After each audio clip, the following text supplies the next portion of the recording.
Let this annual day be reminder that together we can achieve greatness. ಈ ವಾರ್ಷಿಕ ದಿನ ಒಟ್ಟಾಗಿ ನಾವು ಶ್ರೇಷ್ಠತೆಯನ್ನು ಸಾಧಿಸಬಹುದು ಎಂಬುದನ್ನು ನೆನಪಿಸಲಿ. ಇವತ್ತಿನ ಸ್ನೇಹಿತರ ಉಪನ್ಯಾಸವು ನಮ್ಮ ವಿದ್ಯಾರ್ಥಿನಿಯ ಹೃದಯದಲ್ಲಿ ಅಚ್ಚಾಗಲೆಂದು ಶ್ರೀ ರವಿ ಕಂಗಲ್ ಶಿಕ್ಷಕರಿಂದ ವಿಶೇಷ ಉಪನ್ಯಾಸ ಕಾರ್ಯಕ್ರಮ. ಶ್ರೀ ವಿಷ್ಣು ವಿಶ್ವಾಧಿ ಮೂಲ ಮಾಯಾಲೋಲ ದೇವ ಸರ್ವೇಶ ಪರ ಬೊಮ್ಮನೆಂದು ಆವುದನ್ನು ಜನಂ ಕಾಣದೊಡ ಮಳತಿಯನ್ನು ನಂಬಿಹುದು ಆ ವಿಚಿತ್ರಕ್ಕೆ ನಮಿಸು ಮಂಕುತಿಮ್ಮ, ಆ ವಿಚಿತ್ರಕ್ಕೆ ನಮಿಸು ಮಂಕುತಿಮ್ಮ. DVಜಿಯವರ ಈ ಅದ್ಭುತ ಸಾಲುಗಳೊಂದಿಗೆ ಇವತ್ತು ಇಡೀ ಜಗತ್ತಿನಲ್ಲಿ ಸಾಹಸಕ್ಕೆ ಹೆಸರುವಾಸಿಯಾದ, ಧೈರ್ಯಕ್ಕೆ ಹೆಸರುವಾಸಿಯಾದ, ಒಂದು ಆಡಳಿತವನ್ನು ಹೇಗೆ ನಡೆಸಬೇಕು ಎಂಬುದಕ್ಕೆ ಮಾದರಿಯಾಗಿರುವಂಥ, ಇತಿಹಾಸದ ಪುಟಗಳಲ್ಲಿ ಅಚ್ಚಳಿಯದೆ ಶಾಶ್ವತವಾಗಿ ನಮ್ಮೆಲ್ಲರ ಹೃದಯದಲ್ಲಿ ನೆಲೆಸಿರುವಂಥ ಅಪ್ರತಿಮ ವೀರ ಮಹಿಳೆ ಮತ್ತಾರು ಅಲ್ಲ, ಕಿತ್ತೂರು ರಾಣಿ ಚೆನ್ನಮ್ಮ. ಅಂತಹ ಅಪ್ರತಿಮ ವೀರ ಮಹಿಳೆಯ ಹೆಸರಿನೊಂದಿಗೆ ಒಂದು ಬೃಹತ್ತಾದಂಥ ವಿದ್ಯಾಸಂಸ್ಥೆ, ಅದುವೇ ಕಿತ್ತೂರು ರಾಣಿ ಚೆನ್ನಮ್ಮ ವಸತಿ ಶಾಲೆ.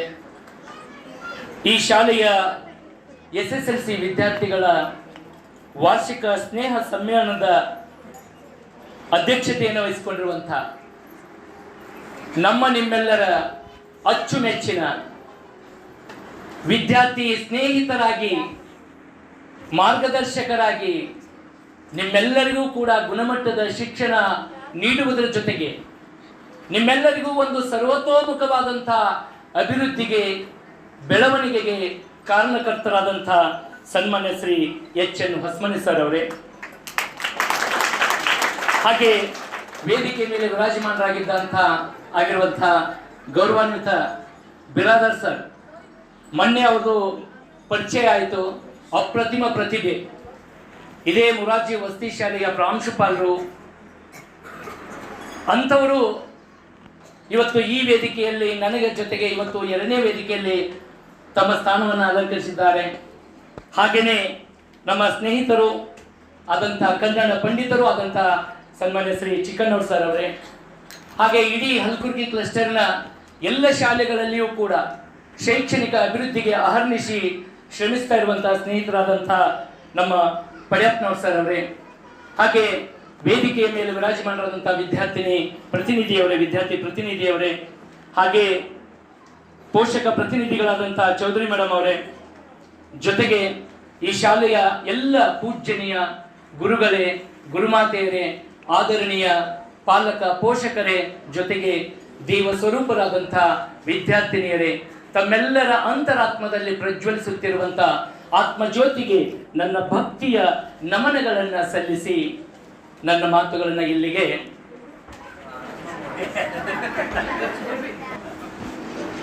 ಯಾಕೆಂದ್ರೆ ಸಮಯಕ್ಕೆ ಬಹಳಷ್ಟು ಬೆಲೆ ಕೊಡಬೇಕು. ಇರಲಿ, ನಾನೇನು ಮಾತು ಮುಗಿಸೋದಿಲ್ಲ, ಅಷ್ಟು ಸರಳ ಮಾತು ಮುಗಿಸೋದಿಲ್ಲ, ನೀವು ಬ್ಯಾಡ ಅನ್ನೋ ಮಟ್ಟನೂ ಬಿಡೋದಿಲ್ಲ. ನಿಜವಾಗ್ಲೂ ಕೂಡ ಬಹಳ ಸಂತೋಷ ಆಗತ್ತೆ. ನಾನು ಈ ವೇದಿಕೆ ಮೇಲೆ ಕುಂತಾಗ ಅದಕ್ಕಿಂತ ಪೂರ್ವದಲ್ಲೇ ಒಂದು ರಿಹರ್ಸಲ್ ಸಂಗೀತ ಕಾರ್ಯಕ್ರಮವನ್ನು ಮಾಡ್ತಾ ಇದ್ರು ನಿಮ್ಮ ಸಂಗೀತ ಶಿಕ್ಷಕರಾದಂಥ ಗಣೇಶಗೌಡ ಸರ್ ಅವರು, ತಬಲಾ ಸಾಥಿಯಾಗಿ ನಮ್ಮ ಬಸವರಾಜ ವಿದ್ವಾಂಸರು. ನಾನು ಅಲ್ಲೇ ಕುಳಿತು ಅದನ್ನು ಆಸ್ವಾದನೆ ಮಾಡ್ತಾ ಇದ್ದೆ. ನಾನು ಸರ್ಗೆ ಹೇಳಿದೆ, ಸರ್ ಎಂಥ ಪ್ರತಿಭೆಗಳು ನಿಮ್ಮ ಶಾಲೆಯಲ್ಲಿ ಇದ್ದಾರೆ ಅಂತ ತಿಳ್ಕೊಂಡು ಹೊಸ್ಮನಿ ಸರ್ ಜೊತೆಗೆ ಮಾತಾಡ್ತೆ. ಜೊತೆಗೆ ವೇದಿಕೆ ಮೇಲೆ ಬಂದು ಕೂತು ನಿಮ್ಮ ಒಂದು ಪ್ರಾರ್ಥನಾ ಗೀತೆ ಆಗಿರ್ಬೋದು, ಸ್ವಾಗತ ಗೀತೆ ಆಗಿರ್ಬೋದು, ಜೊತೆಗೆ ಎಲ್ಲರೂ ಸಮೂಹ ಗೀತೆಯನ್ನು ನೀವೆಲ್ಲರೂ ಕೂಡ ತಮ್ಮ ಸೃಶ್ರಾವ್ಯ ಕಂಠದಿಂದ, ಹಾಗೆಯೇ ಒಂದು ಸಂಗೀತದ ನಿನಾದದಲ್ಲಿ ನಮ್ಮೆಲ್ಲರನ್ನು ಕೂಡ ತೇಲಿಸಿದಾಗ ಬಹುಶಃ ನನಗೆ DVಜಿಯವರ ಒಂದು ಕಗ್ಗ ನನಗೆ ಈ ಸಂದರ್ಭದಲ್ಲಿ ನೆನಪಾಗತ್ತೆ. ಸಂಗೀತ ಕಲೆಯೊಂದು, ಸಾಹಿತ್ಯ ಕಲೆಯೊಂದು, ಅಂಗಾಂಗ ಭಾವ ರೂಪಣದ ಕಲೆಯೊಂದು, ಸಂಗಣಿಸಲಿ ಕಲೆಗಳನ್ನು ನಯವು ಚರ್ಯೆಯಲಿ ಮಂಗಲೋನ್ನತಿ ಕಲೆಯೋ ಮಂಕುತಿಮ್ಮ, ಮಂಗಲೋನ್ನತಿ ಕಲೆಯೋ ಮಂಕುತಿಮ್ಮ. ಬನ್ನಿ ಒಂದು ಜೋರಾದ ಚಪ್ಪಾಳೆ. ಯಾಕಂದ್ರೆ ಕಲೆಗೆ ಅಂಥ ತಾಕತ್ತದ, ಸಾಹಿತ್ಯಕ್ಕೆ ಅಂಥ ತಾಕತ್ತದ, ಸಂಗೀತಕ್ಕೆ ಅಂಥ ತಾಕತ್ತದ. ಇವತ್ತು ನಾನು ನೋಡಿದೆ ಇಲ್ಲಿ ನಿಮ್ಮ ಪ್ರತಿಭಾ ಕಾರಂಜಿ ಆಗಿರ್ಬೋದು, ಕಲೋತ್ಸವ ಆಗಿರ್ಬೋದು, ಕ್ರೀಡೋತ್ಸವ ಆಗಿರ್ಬೋದು, ಪ್ರತಿಯೊಂದರಲ್ಲಿಯೂ ಕೂಡ ನೀವೆಲ್ಲರೂ ಕೂಡ ಸಾಧಕರಾಗಿ ಏನು ನಿಮಗೆ ಗೌರವ ಸಲ್ಲಬೇಕಲ್ಲ, ಆ ಗೌರವವನ್ನ ಈ ವೇದಿಕೆ ಅತ್ಯಂತ ಪ್ರಾಮಾಣಿಕವಾಗಿ ಶ್ರದ್ಧಾ ಭಕ್ತಿಯಿಂದ ಗೌರವಿಸಿದೆಯಲ್ಲ, ಇದು ನಿಮ್ಮಲ್ಲಿರುವಂತಹ ಕಲೆಗಳ ಅನುನಯವು ಚರ್ಯೆಯಲ್ಲಿ ಏನಾಗಬೇಕಂದ್ರೆ ನಿಮ್ಮ ಮುಖದಲ್ಲಿ ಇದೊಂದು ಸಂತೋಷ, ಸಂಭ್ರಮ ಪಡುವಂತಹ ಕ್ಷಣ. ಸಂಗೀತಕ್ಕೆ ತಲೆಬಾಗದೇ ಇರುವಂತವರು ಯಾರೂ ಇಲ್ಲ ಈ ಜಗತ್ತಿನಲ್ಲಿ.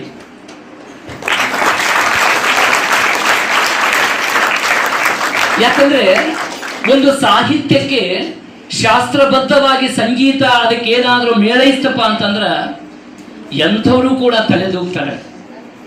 ಸತ್ತ ಹೆಣನೂ ಕೂಡ ಮುಂದೆ ಚಟ್ಟದ ಮೇಲೆ ಕಟ್ಟಿರ್ತಾರೆ, ಹೆಣವನ್ನ ಮುಂದೆ ಬಾರಿಸ್ತಾ ಹೋಗ್ತಿರ್ತಾರೆ, ಅದು ಕೂಡ ಹಿಂಗ ಗೋಣ ಹಾಕ್ತೈತಿ.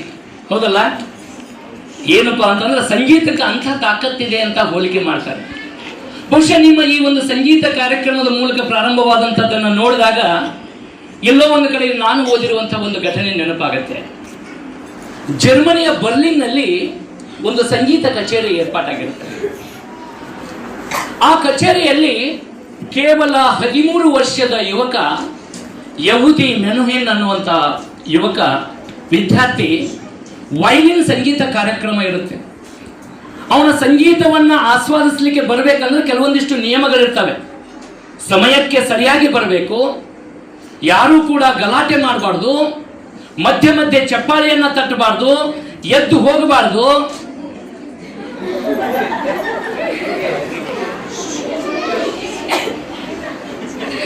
ಈ ರೀತಿ ನಿಯಮಗಳಿರ್ತಾವ. ನಾನು ಮಾತಾಡುವಾಗ ಹಂಗೆ. ಹೀಗಿದ್ದಾಗ ಸಂಗೀತ ಪ್ರಾರಂಭ ಆಗುತ್ತೆ. ಎಲ್ಲರೂ ಕೂಡ ಸಂಗೀತ ಲೋಕದಲ್ಲಿ ತೇಲ್ತಾ ಇದ್ದಾರೆ. ಆ ಸಂಗೀತವನ್ನ ನುಡಿಸುವವರು, ಸಂಗೀತದಲ್ಲಿ ಭಾಗಿಯಾದಂತಹ ಆ ಯಹೂದಿ ಮೆನುಹೇನ್, ಎಲ್ಲರೂ ಹಾಗೆ ಪ್ರೇಕ್ಷಕರೆಲ್ಲರೂ ಕೂಡ ಸಂಗೀತ ಲೋಕದಲ್ಲಿ ತೇಲ್ತಾ ಇದ್ದಾರೆ. ಆ ಸಂಗೀತದ ಆನಂದ ಉಕ್ಕಿ ಬರ್ತಾ ಇದೆ, ಚಪ್ಪಾಳೆ ತಟ್ಟಬೇಕು ಅಂತ. ಕೇಳಿ, ಚಪ್ಪಾಳೆ ತಟ್ಟೋಂಗಿಲ್ಲ ಅಂತ ರಿಸ್ಟ್ರಿಕ್ಷನ್ ಇದೆ, ಅಂತ ಕಠಿಣವಾದಂತ ನಿಯಮ ಐತಿ. ಇನ್ನೇನು ಸಂಗೀತ ಕಚೇರಿ ಮುಕ್ತಾಯವಾಗುತ್ತೆ ಅನ್ನುವಷ್ಟರಲ್ಲಿನೇ ಒಬ್ಬ ವ್ಯಕ್ತಿ ಪ್ರೇಕ್ಷಕನಾಗಿ ಮಧ್ಯದಲ್ಲಿ ಕುಳಿತಿದ್ದ ಓಡೋಡಿ ಬಂದು ಇವತ್ತು ನಾನು ದೇವರನ್ನ ಕಂಡೆ ಅಂತ ತಿಳ್ಕೊಂಡು ಸಭೆಯಲ್ಲಿ ಘಂಟಾಘೋಷವಾಗಿ ಹೇಳ್ತಾ ಆ ಯಹೂದಿ ಮೆನುಹೇನ್ ಅನ್ನುವಂಥ ವಿದ್ಯಾರ್ಥಿಯನ್ನ ಬಾಚಿ ತಬ್ಬಿಕೊಂಡು ಮೇಲಕ್ಕೆತ್ತಾರೆ, ನಾನು ದೇವರನ್ನ ಕಂಡೆ ಅಂತ. ಆ ವ್ಯಕ್ತಿ ಓಡಿ ಬಂದು ತಬ್ಬಿಕೊಂಡು ಆ ಮಗುವನ್ನ ಎತ್ತಿದ್ನಲ್ಲ, ಅವ ಬೇರ ಯಾರು ಅಲ್ಲ, ಈ ಸೃಷ್ಟಿಗೆ ವ್ಯಾಖ್ಯಾನ ಬರೆದಿರುವಂತ ಪ್ರಸಿದ್ಧವಾದಂತ ವಿಜ್ಞಾನಿ ಆಲ್ಬರ್ಟ್ ಐನ್ಸ್ಟೀನ್. ಅಂಥ ವಿಜ್ಞಾನ ಲೋಕದಲ್ಲಿ ತಲ್ಲೀನರಾದಂಥ ಅಂತ ಶ್ರೇಷ್ಠ ವ್ಯಕ್ತಿನೇ ಸಂಗೀತಕ್ಕೆ ತಲೆಬಾಗ್ತಾನಂದ್ರೆ, ಇವತ್ತು ನೀವೆಲ್ಲರೂ ಕೂಡ ನಿಮ್ಮ ಶಾಲೆಯಲ್ಲಿ ನಾನು ಏನಾಯ್ತಂದ್ರೆ ಜರ್ಮನಿ ದೇಶದ ಬರ್ಲಿನ್ನಲ್ಲಿ ನಡೆದಂತ ಆ ಸಂಗೀತ ಕಚೇರಿ ನನಗೆ ನೆನಪಾಗ್ತಾ ಇದೆ.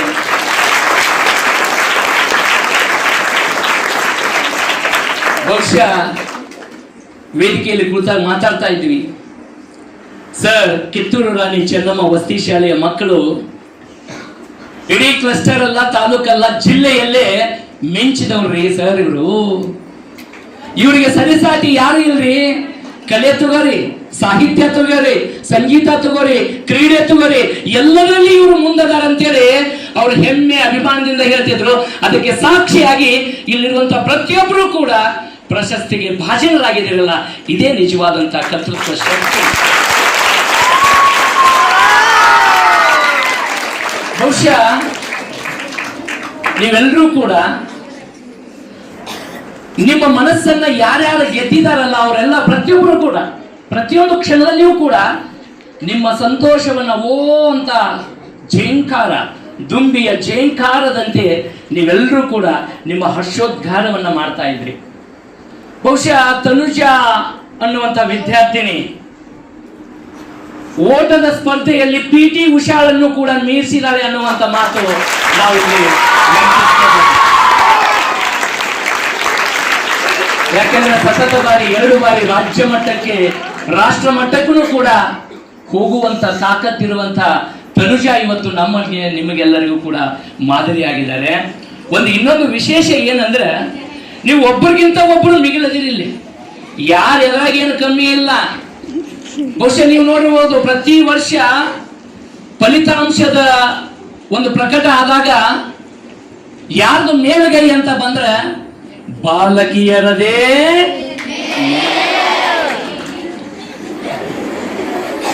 ನನಗಿಲ್ಲಿ ಬಹಳ ಸಂತೋಷ, ಅಭಿಮಾನ ಆಗುತ್ತೆ. ನಮ್ಮ ಬಾಲಕರು ಇತ್ತಂದ್ರೆ ಅವ್ರನ್ನ ತಲೆ ತೆಗೆಸುವಂಗ ಮಾಡ್ತಿದ್ದೆ ನಾನು.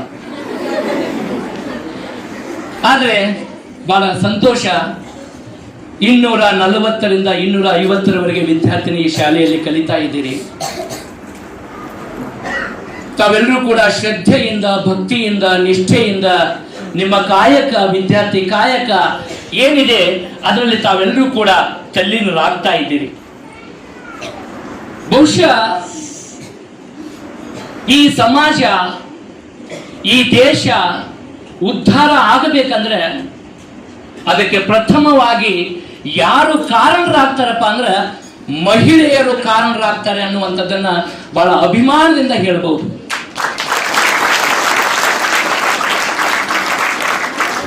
ಯಾಕೆಂದ್ರೆ ನಾವೆಲ್ಲ ಜನ್ಮವನ್ನ ಪಡೆಯೋದು ತಾಯಿಯ ಗರ್ಭದಿಂದ. ತಾಯಿ ಭ್ರೂಣಾವಸ್ಥೆಯಿಂದ 9 ತಿಂಗಳ ಹೊತ್ತು ಹೆತ್ತುವರೆವರೆಗೂ ಕೂಡ ಭ್ರೂಣವಾದಂಥ ಸಂದರ್ಭದಿಂದಲೇ ನಮ್ಮ ಮಗುವಿನ ಕಲಿಕೆ ಆರಂಭವಾಗುತ್ತೆ. ಜನನ ನಂತರದಿಂದ ಮರಣದವರೆಗೂ ಕೂಡ ಈ ಕಲಿಕೆ ಅನ್ನುವಂಥದ್ದು ನಿರಂತರವಾಗಿರುತ್ತೆ. ಅದಕ್ಕೆ ಹೇಳ್ತಾರೆ, ಮನೆಯೇ ಮೊದಲ ಪಾಠಶಾಲೆ, ಜನನಿ ತಾನೇ ಮೊದಲ ಗುರು. ಹಾಗಾದ್ರೆ ಒಬ್ಬ ವ್ಯಕ್ತಿಗೆ ಮೊಟ್ಟ ಮೊದಲ ಗುರು ಯಾರಪ್ಪ ಅಂತಂದ್ರ ತಾಯಿ. ಇದನ್ನ ಯಾರು ಕೂಡ ಮರಿಬಾರ್ದು. ಇವತ್ತು ನಾನು ಈ ಸ್ಥಾನಕ್ಕೆ ಬಂದಿನಿ, ನೀವು ಈ ಸ್ಥಾನಕ್ಕೆ ಬಂದಿರಿ, ಇಲ್ಲೆಲ್ಲ ವೇದಿಕೆ ಇದ್ದವರು ಇಲ್ಲೆಲ್ಲ ಈ ಒಂದು ಸ್ಥಾನಕ್ಕೆ ಬಂದಿದ್ದಾರೆ ಅಂದ್ರೆ ಮೊಟ್ಟ ಮೊದಲಾಗಿ ನಮಗೆ ಕಲಿಸಿರುವಂತವರು ತಾಯಿ.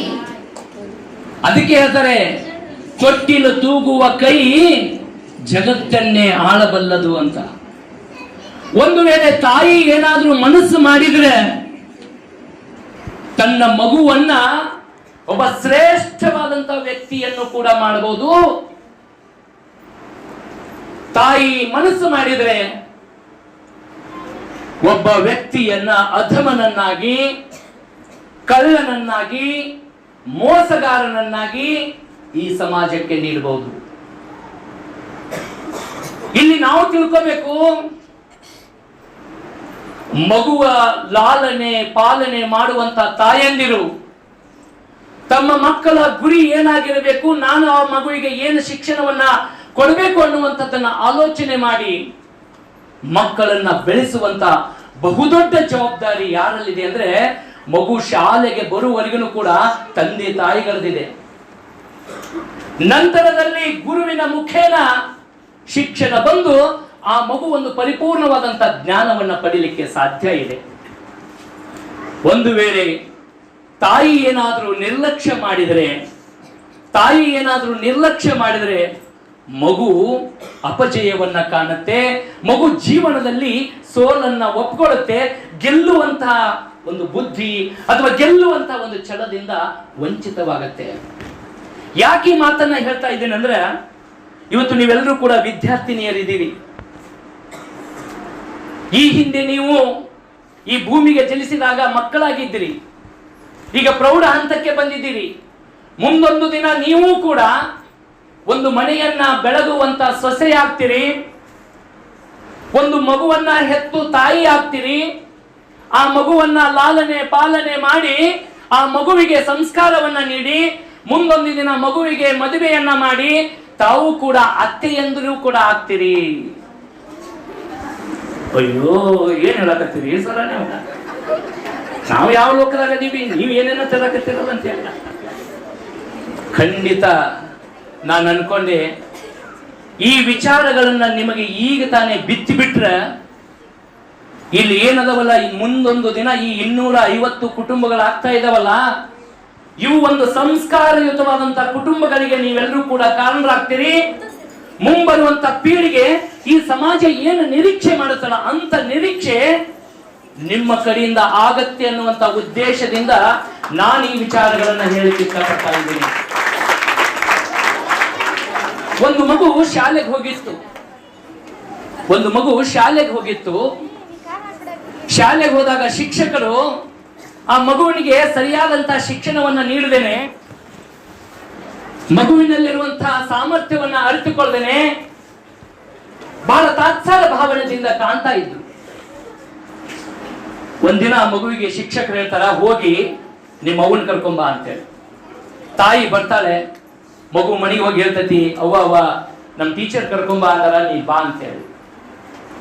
ತಾಯಿ ಬರ್ತಾಳ, ಬಂದು ಏನ್ ಸರ್ ಅಂತ ವಿಚಾರ ಮಾಡಿದಾಗ ಅವರೊಂದು ಲೆಟರ್ ಕೊಡ್ತಾರ. ಆ ಲೆಟರ್ ಬರ್ದಿದ್ದನ್ನ ಮಗುವಿಗೆ ಗೊತ್ತಾಗದೆ ತಾಯಿ ಓದ್ತಾಳೆ. ಓದಿ ತುಂಬಾ ಭಾವುಕಳಾಗ್ತಾಳೆ, ಕಣ್ಣೀರಾಗ್ತಾಳೆ. ಏನಪ್ಪ ನನ್ನ ಮಗುವಿಗೆ ಈ ರೀತಿಯಾಗಿ ಇವರು ಸಂಬೋಧನೆ ಮಾಡಿದಾರಲ್ಲ ಅಂತ ತಿಳ್ಕೊಂಡು ಕಣ್ಣೀರು ಬರ್ತಾರೆ. ಆದ್ರೆ ಮಗುವಿನ ಎದುರಿಗೆ ನಾನು ಹತ್ತಿನಿ ಅಂದ್ರೆ ನನ್ನ ಮಗು ಇಲ್ಲೇನೋ ಒಂದಷ್ಟು ಸಮಸ್ಯೆ ಆಗಿದೆ ಅಂತ ಯೋಚನೆ ಮಾಡ್ತಾನೆ ಅಂತ ತಿಳ್ಕೊಂಡು ಮನೆಗೆ ಕರ್ಕೊಂಡು ಹೋಗ್ತಾರೆ. ಹೇಳ್ತಾರೆ ತಾಯಿ ಮಗುವಿಗೆ, ಮಗನೇ ನಾಳೆಯಿಂದ ನೀನು ಶಾಲೆಗೆ ಹೋಗ್ಬೇಡಪ್ಪ. ಯಾಕಮ್ಮ, ಯಾಕೆ ಹೋಗ್ಬಾರ್ದು? ಬೇಡಪ್ಪ, ನಾನೇ ನಿನಗೆ ಕಲಿಸ್ತೀನಿ. ಇಲ್ಲಮ್ಮ, ಗುರುಗಳು ಕಲಿಸ್ತಾರೆ, ನಾನು ಅಲ್ಲೇ ಹೋಗ್ತೀನಿ. ಇಲ್ಲಪ್ಪ, ನಿನ್ನಷ್ಟು ಜ್ಞಾನವಂತ ಬುದ್ಧಿವಂತನಿಗೆ ಹೇಳುವಂತ ತಾಕತ್ತು ಆ ಶಿಕ್ಷಕರಿಗಿಲ್ಲ. ನಾನೇ ನಿನಗೆ ಕಲಿಸ್ತೀನಿ, ಶ್ರದ್ಧೆಯಿಂದ ಕಲಿ ಅಂತ ತಿಳ್ಕೊಂಡು ಅವತ್ತಿನಿಂದ ತಾಯಿ ಕುತ್ಕೊಂಡು ತನ್ನ ಮಗುವಿಗೆ ಪಾಠ ಮಾಡ್ತಾಳೆ. ಏನು ಶಾಲೆಯಿಂದ ಬಂದಿರುವಂತ ಒಂದು ಚೀಟಿಯನ್ನ ಒಂದು ಡಬ್ಬಲದಲ್ಲಿ ಹಾಕಿ ಕಾಯ್ದಿಟ್ಟಿರ್ತಾಳೆ. ಕಲಿಸ್ತಾಳೆ ಮಗುವಿಗೆ. ತಾನೇ ಧೈರ್ಯದಿಂದ ಆ ನೋವನ್ನ ಸಹಿಸಿಕೊಂಡು ಮಗು ಬಹುದೊಡ್ಡ ಸಾಧಕನಾಗ್ತಾನೆ. ಬಹುದೊಡ್ಡ ಸಾಧಕ ಅಂದ್ರೆ ಅಂತಿಂತ ಸಾಧಕ ಅಲ್ಲ. ಬಹುಶಃ ಜಗತ್ತಿಗೆ ಬೆಳಕನ್ನು ಕೊಡುವಂತ ಸೂರ್ಯ ಒಬ್ಬನಾದರೆ ಇವತ್ತು ವಿಜ್ಞಾನ ಬಹಳ ಮುಂದುವರೆದ. ಸೂರ್ಯ ಮರೆಯಾದರೇನು, ನಾವು ಕತ್ತಲದಲ್ಲಿ ಇರೋದಿಲ್ಲ. ಏನ್ ಮಾಡ್ತೀವಿ? ಲೈಟ್ ಹಚ್ತೀವಿ ಇಲ್ಲ? ಕತ್ತಲದಲ್ಲಿ ಇರೋದಿಲ್ಲ, ನಾವು ಲೈಟ್ ಹಚ್ತೀವಿ. ಇಡೀ ಜಗತ್ತಿಗೆ ಬೆಳಕನ್ನು ಕೊಡುವಂತ ಲೈಟ್ ಕಂಡುಹಿಡಿತಾನೆ ಯಾರ ವ್ಯಕ್ತಿ? ಥಾಮಸ್ ಅಲ್ವಾ ಎಡಿಸನ್. ಆತ ಕಲ್ತಿರೋದು ಏನು? ಯಾರು ಕಲಿಸಿದ್ರು ಅವನಿಗೆ? ತಾಯಿ ಕಲಿಸಿದ್ಲು. ಒಬ್ಬ ಥಾಮಸ್ ಅಲ್ವಾ ಎಡಿಸನ್ ಒಂದ್ ದಿವಸ ಯೋಚನೆ ಮಾಡ್ತಾನೆ, ಮನೆ ಬದಲಾಯಿಸುವಂತ ಸಮಯ ಬರುತ್ತೆ. ತಾಯಿ ತೀರ್ ಹೋಗ್ಬಿಟ್ಟಾಳೆ. ಒಂದ್ ದಿವಸ ಆತನಿಗೆ ಆ ಚೀಟಿ ಕಾಣುತ್ತೆ. ಚೀಟಿಯನ್ನ ತೆಗೆದು ನೋಡ್ತಾನೆ. ಓದಿದಾಗ ಅದ್ರಾಗ ಏನ್ ಬರ್ದಿತ್ತಂದ್ರೆ, ನಿನ್ನ ಮಗನಿಗೆ ಕಲಿಸ್ಲಿಕ್ಕೆ ಸಾಧ್ಯ ಇಲ್ಲ, ಆತ ಹಸಿ ದಡ್ಡ ಅದನ, ಅವನು ಅಪ್ರಯೋಜಕ ಅದನ, ಈತನಿಗೆ ಏನೂ ಮಾಡಕ್ ಸಾಧ್ಯ ಇಲ್ಲ. ದಯವಿಟ್ಟು ಇವನು ಯಾವ್ದಾರ ಒಂದು ದನ ಕಾಯಕೋ ಕುರಿ ಕಾಯಕೋ, ನಿಮ್ಮ ವೃತ್ತಿ ಏನೈತೆ ಅದ್ರಾಗ ಇವನ್ನ ಮುಂದುವರಿಸಿಬಿಡ್ರಿ ಅಂತ ತಿಳ್ಕೊಂಡು ಆ ಚೀಟಿಯಲ್ಲಿ ಬರೆದಿತ್ತು. ಆದ್ರೆ ತಾಯಿ ಆದಾಕಿ ಅದನ್ನ ಸಕಾರಾತ್ಮಕವಾಗಿ ತೆಗೆದುಕೊಂಡು, ನಾನು ದಡ್ಡ ಅನ್ನುವಂಥದ್ದು ನನಗೆ ಗೊತ್ತಾಗಬಾರದು ಅಂತ ತಿಳ್ಕೊಂಡು ಇಂಥ ಒಬ್ಬ ದೊಡ್ಡ ವಿಜ್ಞಾನಿಯನ್ನಾಗಿ ಮಾಡಿದ್ಲಲ್ಲ ನನ್ನ ತಾಯಿ ಅಂತ ಕಣ್ಣೀರು ಹಾಕ್ತಾನೆ.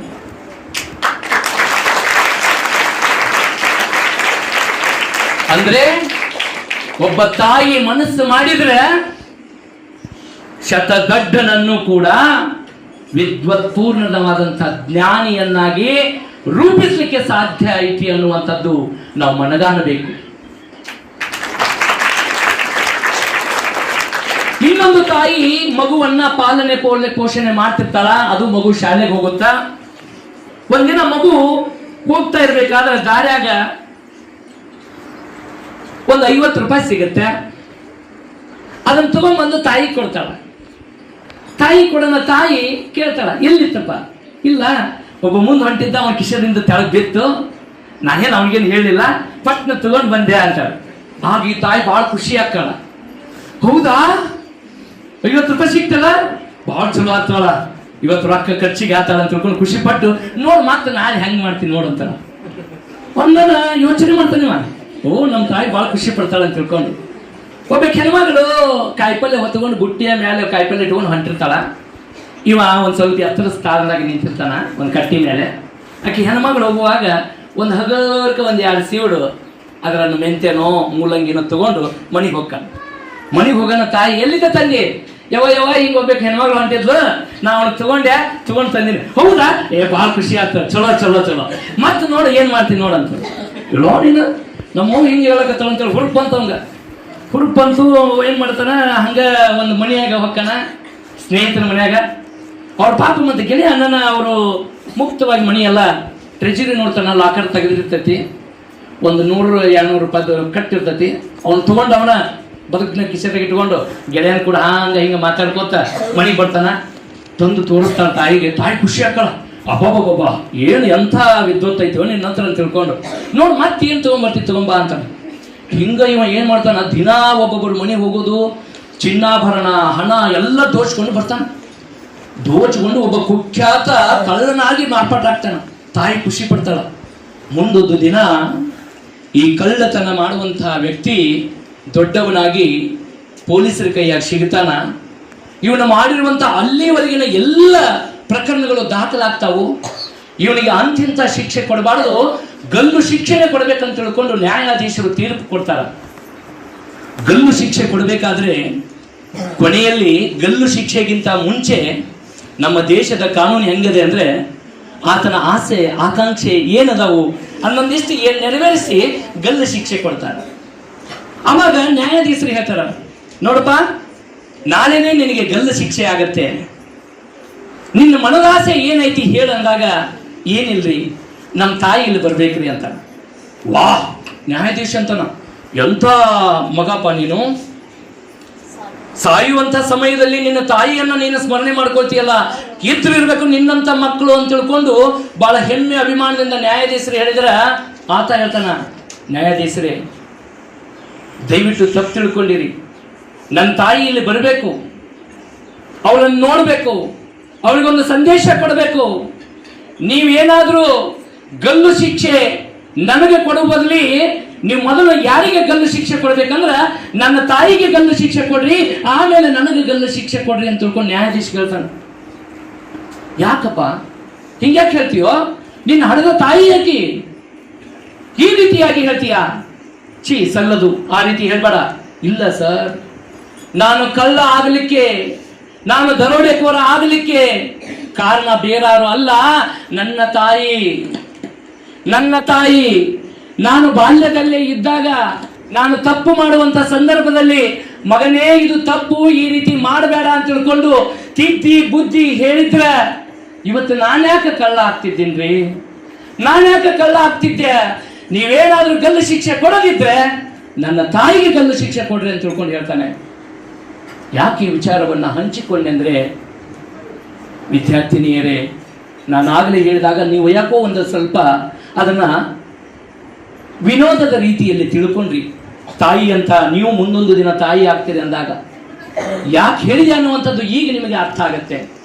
ಒಬ್ಬ ತಾಯಿ ಮನಸ್ಸು ಮಾಡಿದ್ರೆ ಶ್ರೇಷ್ಠವಾದಂಥ ವಿಜ್ಞಾನಿಯನ್ನು ತಯಾರು ಮಾಡಬಹುದು.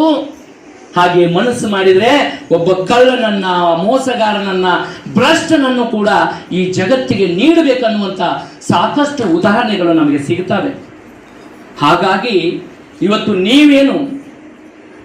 ವಿದ್ಯಾರ್ಥಿ ಜೀವನದಲ್ಲಿ ನೀವೇನು ಓದ್ತಾ ಇದ್ದೀರಿ, ಈಗಾಗಲೇ ನಿಮ್ಮ ಪರೀಕ್ಷೆ ಹೆಂಗೆ ಎದುರಿಸಬೇಕು, ಯಾವ ರೀತಿಯಾಗಿ ನೀವು ತಯಾರಿ ಆಗಬೇಕು ಅನ್ನುವಂಥದ್ದನ್ನು ಎಲ್ಲವನ್ನೂ ಕೂಡ ಹೇಳಿದ್ದಾರೆ.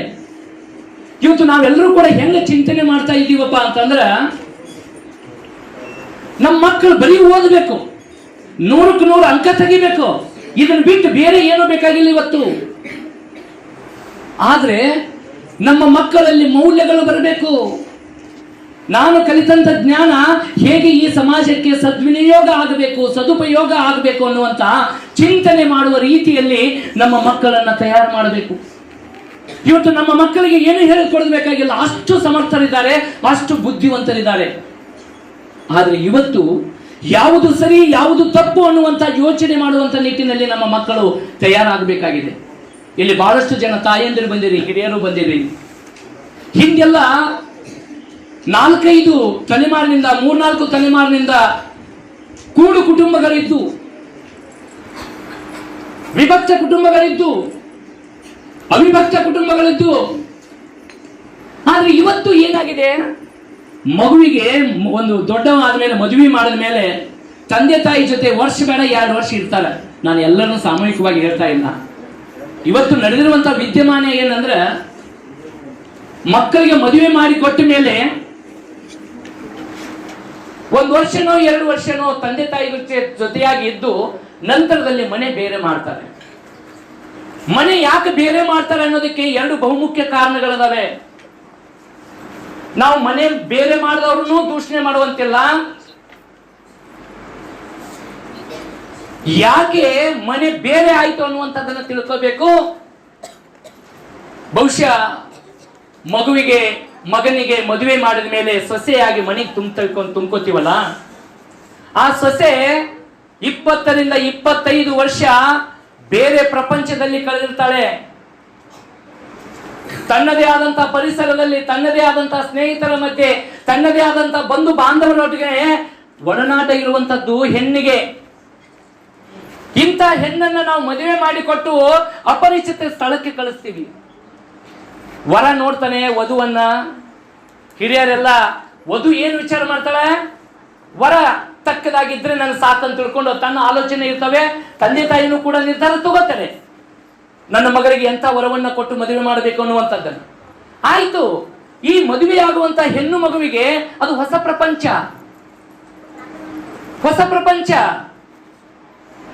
ಇಂಥ ಹೊಸ ಪ್ರಪಂಚಕ್ಕೆ ಹೊಂದಾಣಿಕೆ ಮಾಡಿಕೊಳ್ಬೇಕಂತ ಹೋಗಿರ್ತತಿ. ಹೊಸದಾಗಿ ಸೊಸೆ, ಅಲ್ಲೊಬ್ರು ಯಜಮಾನಿ ಅಂತ ಇರ್ತಾರೆ. ಯಾರು? ಅತ್ತೆ ಅನ್ನುವಂತ ಹೆಡ್ ಬಾಸ್.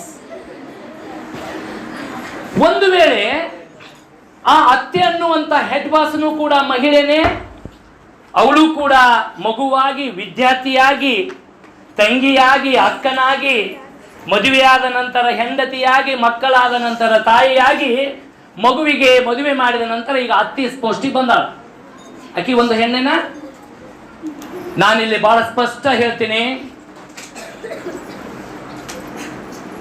ಮದುವೆ ಮಾಡಿ ಹೋದ್ಮೇಲೆ ತಾಯಿ ಆದಕ್ಕಿ ಮಗು ಏನಾದ್ರೂ ಆಕಿನ ಮಗ ಸ್ವಲ್ಪ ಹೆಂಡತಿ ಮಾತು ಕೇಳಾಕತ್ತಾನ ಅಂತೇಳಿ ಗೊತ್ತಾತಪ್ಪ ಅಂತಂದ್ರ ಏನದು ಹೊಟ್ಟೆ ಖಾರ ಕಲಿಸ್ದಂಗ ಹಾಕಿರ್ತೈತಿ ಅತ್ತಿಗೆ. ಯಾವ್ದಕ್ಕರ ಸಿಟ್ಟು ಮಾಡ್ಕೊಳ್ಳೋಣ. ಈ ಸೊಸೆಯಾಗಿ ಬಂದಿರ್ತಾಳಲ್ಲ, ಈಕಿದು ಪವರ್ಫುಲ್ ಇರ್ತಾಳೆ. ಈಕಿನು ಗಂಡ ಅನ್ನುವಂಥದ್ದು ಮುಗುದಾನ ಈಗಿನ ಕೈಯಾಗ ಇರ್ತೈತಿ. ಇತ್ತಾಗ ಹೋಗಂದ್ರೆ ಇತ್ತಾಗ ಹೋಗತಿ, ಇತ್ತಾಗ ಹೋಗಂದ್ರೆ ಇತ್ತಾಗ ಹೋಗತಿ. ಈ ಗಂಡು ಮಕ್ಕಳದು ಬಹಳ ಪಜಿತ್ರಿ ಸರ. ಏನ ನಮ್ಮ ಅವ್ವನ ಮಾತು ಕೇಳಬೇಕು, ನಮ್ಮ ಹೆಂಡತಿ ಮಾತು ಕೇಳಬೇಕು ಅನ್ನುವಂಥದ್ದು ಏನಾದ್ರೂ ಸಮಸ್ಯೆ ಇತ್ತಪ್ಪ ಅಂದ್ರೆ ಅದು ಗಂಡು ಮಕ್ಕಳಿಗೆ. ಹೆಣ್ಮಕ್ಳಿಗೆ ಒಟ್ಟ ಇರೋದಿಲ್ಲ. ಏನಾಗತ್ತ, ಅತ್ತೆ ಅದಕ್ಕೆ ಹೆಂಗ ಭೇದ ಭಾವ ಮಾಡ್ತಾಳ ಅಂದ್ರ, ಅತ್ತಿ ಏನ್ ಮಾಡಿರ್ತಾಳ, ತನ್ನ ಮಗುವಿಗೆ ಮದುವೆ ಮಾಡಿ ಸಸಿ ತಂದ್ಕೊಂಡಿರ್ತಾಳ, ತನ್ನ ಮಗಳಿಗೆ ಮದುವೆ ಮಾಡಿ ಅಳಿಯಾನ ತಂದ್ಕೊಂಡಿರ್ತಾಳ. ಒಮ್ಮೆ ಏನಾಗತ್ತಪ್ಪ ಅಂತಂದ್ರ, ಈ ಸಸಿ ಅದಕ್ಕೆ ಅವ್ರ ತವ್ರ ಮನೆಗೆ ಜಾತ್ರೆ ಐತಂತೇಳಿ ಹೊಕ್ಕಿರ್ತಾಳ. ಹೋಗುವಾಗ ಎಲ್ಲ ಲಗೇಜ್ ಪ್ಯಾಕ್ ಮಾಡಿರ್ತಾಳ. ಈ ಗಂಡ ಅದಂತವ ಆ ಚೀಲ ಹಿಡ್ಕೊಂಡು ಒಂದು ತಲೆ ಮೇಲೆ ಹೊಟ್ಕೊಂಡು ಹೆಂಡತಿ ಹಿಂದ ಹೊಂಟಿರ್ತಾನ. ಇದನ್ನ ನೋಡ್ತಾಳ ಅತ್ತಿ, ಯವ್ವ ಯವ್ವ ಯವ್ವ ಮಗ್ಗಲ ಮನ್ಯಾಗ ಹೋಗಿ ಹೇಳ್ತಾಳ, ನೋಡಲ್ಲಿ ನನ್ನ ಮಗ ಹೆಂಗ ಆಗ್ಯಾನ ನೋಡು, ಹೆಂಡತಿ ಸೆರಗ್ ಹಿಡ್ಕೊಂಡು ಹೊಂಟಾನ, ಚೀಲ ಹಿಡ್ಕೊಂಡು ಹೊಂಟಾನ ನೋಡು ಬಾಡ್ಯ. ಹೊಂಗ್ ತಿಳ್ಕೊಂಡು ಎಲ್ಲ ಡಣ ಡಂಗ್ರ ಬಾರಿಸಿ ಎಲ್ಲರಿಗೂ ಏನ್ ಮಾಡ್ತಾಳ, ಈ ಒಂದು ಸುದ್ದಿಯನ್ನ ಯಾವುದೇ ಮಾಧ್ಯಮ ಇರ್ಲಾರ್ದ ಪ್ರಸಾರ ಮಾಡಿಬಿಡ್ತಾಳ. ಮುಂದೊಂದು ವಾರ ಆಗಿರ್ತೈತಿ, ಸಸಿ ಹೊಕ್ಕಳ ಮಗಳು ಅಳಿಯ ಇವ್ರ ಜಾತ್ರೆ ಇರ್ತತಿ, ಈಗ ಬರ್ತಾರ ಅವರು. Same scene. ಮಗಳು ಬರ್ತಿರ್ತಾಳ ಮುಂದ, ಅಳಿಯ ಚೀಲ ಹಿಡ್ಕೊಂಡ್ ಬಂದಿರ್ತಾನ. ಈಗಂತಾಳ ಮಂದಿ ಮುಂದ, ನೋಡಲ್ಲಿ ನನ್ನ ಮಗಳು ಹೆಂಗ್ ಬರಕತ್ತಾಳ, ರಾಣಿ ಹಂಗ್ ಬರಕತ್ತಾಳ, ನನ್ನ ಮಗಳಲ್ಲಿ ರಾಣಿ ಹಂಗದಾಳ, ನೋಡಲ್ಲಿ ಪೋತರಾಜ ಬರಕತ್ತಾನ ಹಿಂದ ಚೀಲ ಹಿಡ್ಕೊಂಡು. ಹೆಂಗ ನನ್ನ ಮಗಳು ಮೋಡಿ ಮಾಡ್ಯಾಳ ನೋಡವಂಗ. ಒಂದ್ ತಿಳ್ಕೊಂಡು ಇದೇ ತಾಯಿ ಅತ್ತಿ ಸ್ಥಾನದಾಗ ನಿಂತು ತನ್ನ ಸಸಿ ನೋಡುವಂತ ರೀತಿನ ಬೇರೆ, ಹೌದಾ? ತಾಯಿ ಸ್ಥಾನದಾಗ ನಿಂತು ತನ್ನ ಮಗಳು ನೋಡುವಂತ ದೃಷ್ಟಿನೇ ಬೇರೆ. ಇವತ್ತೆಲ್ಲ ನಮ್ಮ ತಾಯಂದಿರು ಹೆಣ್ಮಕ್ಳು ಧಾರಾವಾಹಿ ನೋಡ್ತಾರ, ನಗ್ತಾರ ಅಂದ್ರೆ ಅವ್ರು ನೋಡ್ತಾರೆ.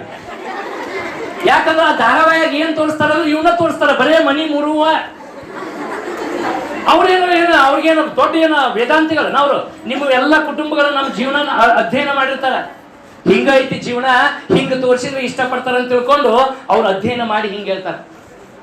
ಮುಂದೆ ಏನಾಯ್ತು, ಇವತ್ತ ಮನ್ಯಾಗ ಏನು ಸಸಿನೂ ಅದಲ್ಲ, ಮಗಳೂ ಅದಲ್ಲ. ಊಟಕ್ಕೆ ಒಂದೇನೋ ಕಾರಣ ಐತಿ, ಊಟಕ್ಕೆ ಬಡ್ಸಕತ್ತಾಳ ಸಸಿ ಅದಕ್ಕೆ. ಹೋಗು ಮುಂದೆ ಒಂದು ಲೋಟ ಇಟ್ಟಿರ್ತತಿ, ಆ ಸಸಿ ಅದಕ್ಕೆ ಲೋಟಕ್ಕೆ ಕಾಲು ಬಡ್ದು ಬಿದ್ದು ಬಿಡ್ತತಿ. ಅತ್ತಿ ನೋಡ್ತಾಳೆ ಇದನ್ನ, ಎಲ್ಲ ಅದನ್ನ ಬಳಸಬಾರ್ದು. ಇಲ್ಲಿ ಅತ್ತಿ ಹೆಂಗ್ ಮಾತಾಡ್ತಾಳೆ ಸಸಿಗೆ ಅನ್ನೋದು ನಿಮ್ಗೆ ಒಳಗ ಗೊತ್ತಿರ್ತತಿ. ಎಲ್ಲ ನೀನ ಏನು ಕಲ್ಲು ಎತ್ತಿ ಮೇಲೆ ಬಂದವನ ನೋಡ್ಕೊಂಡು ನಡೆಯಕ್ ಬರ್ದಲ್ಲ, ಅಲ್ಲಿ ಲೋಟ ಐತಿ ಅದು ಐತಿ ಅಂತ ತಿಳ್ಕೊಂಡು ವಟ ವಟ ವಟ ವಟ ವಟ ಒದರಾಕ್ ಚಾಲು ಮಾಡ್ತಾಳ ಸಸಿಗೆ ಒದರಾಕ್ ಚಾಲು ಮಾಡ್ತಾಳ. ಮುಂದೊಂದು ಸೀನ್ ಮತ್ತೆ ಚೇಂಜ್ ಆಗತ್ತ. ಈಚೆ ಕಡೆ ಸಾಲಿಗೆ ಮಗಳು ನೀಡಾಕತ್ತಿರ್ತಾಳೆ, ಮಗಳನ್ನು ಸೇಮ್ ಲೋಟ ಕಾಲು ಬಡಿತೈತಿ, ಬೀಳ್ತೈತಿ. ಇವಾಗ ಏನಂತ ಗೊತ್ತಂದ್ರೆ ಅತ್ತಿ, ಎಲ್ಲ ನೀನ ಏನಿವು ಮೂದೇವದವ ಮನ್ಯಾಗ ಕಾಲಾಗ ಇಡ್ತಾವ ಎಲ್ಲ ತಂದು, ಅದು ಹೋಗ್ಯವ, ನಾ ಎಲ್ಲ ಬಡಿತೀನಿ, ಹೋಗ್ಯವ.